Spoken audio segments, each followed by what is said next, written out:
Hello again there, YouTube world. Got our second episode of Matt Side with Maya today. Kind of open up with just an easy general question for Maya. When did you start wrestling? I started wrestling when I was about seven years old, at the middle of first grade. Does that sound about right? Yeah, 7 years old. What made you get into wrestling? What makes Maya Davis think, you know what, I think I'll wrestle? My dad had told my brothers about it when they were like 5, 6. He was telling them that his season was about to start, and he had told them about how he wrestled when he was younger and how he loved it.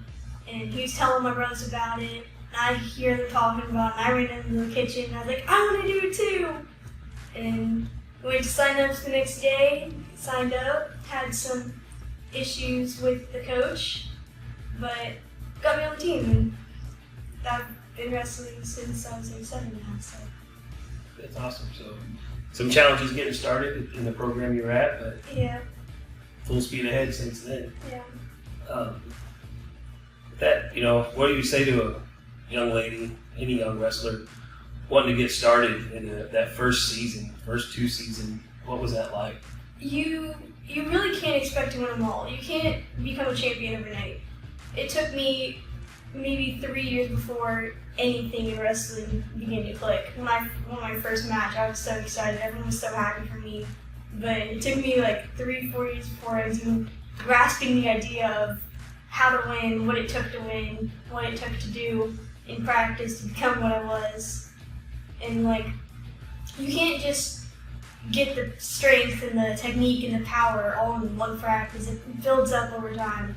It took me until 5, 6 years to understand, I have to do a single leg this way to score the takedown. I have to do a tilt this way to get a certain amount of points a certain amount of times.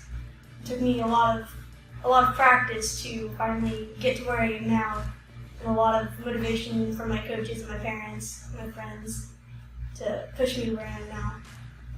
Any challenges with the rules early on, locking hands around the waist, illegal headlocks? Did you go through all of that? I've had it happen to me. I've done that too. With the locked hands, I still be called for that every once in a while. If I see it happening, I'll just kind of look at them. Like, they're locking hands with me, I'll just kind of look at them, look at the ref, be like, are you not calling it? But when I was little, it was like every 45 seconds is, Maya, why are you locking your hands? Maya, don't do that! And it's like, trying to lock them again. Everyone was like, Maya, what are you doing? And it's like, I'm going. And they're like, no, don't do that. And it's like, oh. And so it took me a long time to understand I can't do certain things like you would normally do. You just mess around with your siblings. Like, the rules are the rules. You can't just free go at it. Yeah, it's really fun to share because that always comes up. Yeah. You instantly want to lock right around the waist to control them. And those of you out there that are wrestling know we can't do that. Do you have a favorite tournament win off season? Off season? My favorite tournament win would have to be when I won my finals match at Midwest Nationals. I was wrestling a senior girl, and I was still in 8th grade wrestling up to a freshman in high school. And my finals match was against a senior who was a power lifter, and she was this strong, very talented wrestler. And I threw her, and I was all shocked at how I did that. And then I wrestled through it, had a lot of different moves going on at once, and then the match was over, and I was like, what happened? And they were like, you won. I was like, really? But I was shocked. I was like, I thought this would be a lot different. But it was a really tough match, and I was really proud of myself with that. That was awesome. That was awesome, Dave. So people don't know, Maya's got 2 brothers, and I didn't know which brother's better looking. I don't know if I can say that one's better looking than the other. They're identical twins, so I mean, it's kind of hard to decide. What one's taller? Luke's definitely taller. He does tumbling, so he's a lot more height to do. And those that don't know, so one does tumbling, he's very successful, and also her brother is also a wrestler and a couple years behind her and placed at state just last year. So a lot of success in the house. We'll kind of wrap up. We did get one question from Bob out there on the last video, and he was, what's your preference between banana splits or spladles? What's your preference on that? I prefer to do banana splits just because I feel they're more fun. I'm a leg breaker myself, and that's one of the moves I'll do all the time. If I'm like, oh, I really need to score right now. I really need to pin. I'm so far behind. Let's get the match done right then. Split with me is more difficult to do and understand, just since I don't do them that much. So splits is definitely what I prefer.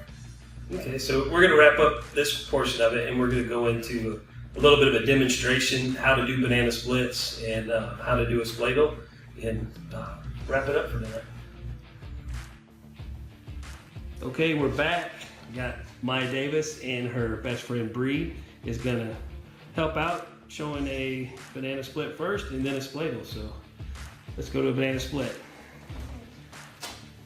Bree's going to start in a down position. Maya's going to run a little bit of a spiral.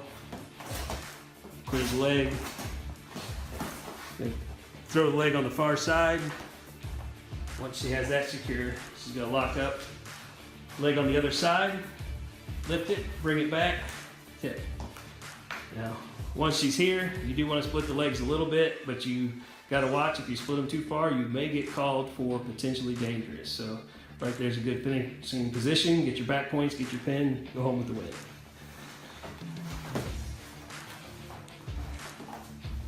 Gonna go one more time, show you another opportunity to finish the splits. So go through the same process. Running, she's got the far leg in. She's gonna lock up and roll it through. So just the same move, another way to finish by rolling through. Sometimes that wrestler just won't let you tip them back, and you can turn down and get through the far side. Now we're gonna show the spladle. Breeze in on a single.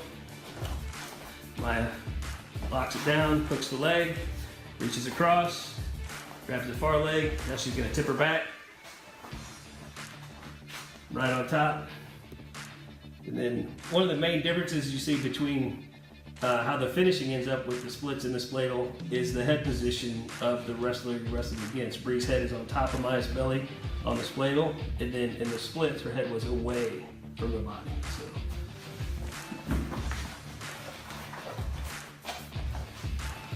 Go one more time. She's in, cracks it down, locks the leg underneath, reaches across. Then big finish. Get your back points, get your pin, go home with the win. That's all for today. Thanks, Maya. Thanks, Bree. Gonna wait. Goodbye.